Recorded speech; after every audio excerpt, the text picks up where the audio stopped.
Most of the time, we don't start with the problem. We start with what someone else did to fix it. We borrow what worked for them.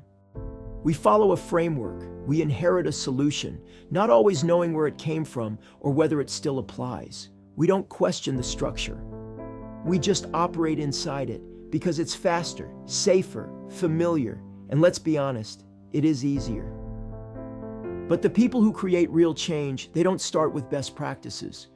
They start with first principles. They strip away everything that isn't solid. They take nothing for granted, not the process, not the plan, not the goal. They rebuild from zero. Because when the road doesn't exist, templates won't help you.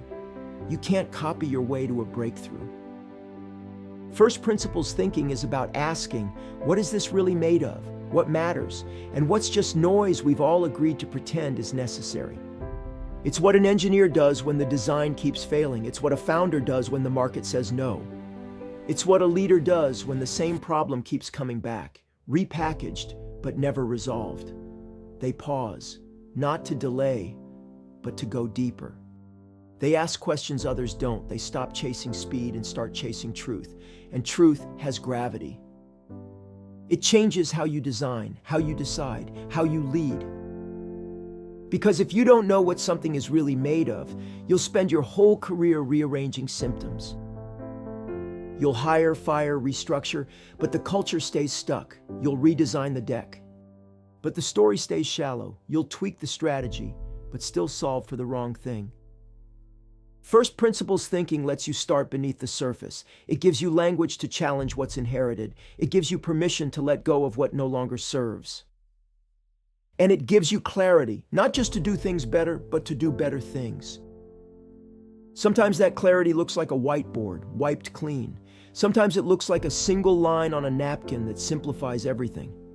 Sometimes it looks like a rocket cutting through sky while the rest of the world is still debating the checklist. And sometimes it looks like nothing, just a quiet person in a room staring at a problem everyone else gave up on and thinking harder, thinking deeper, thinking for themselves. This kind of thinking doesn't always look like leadership.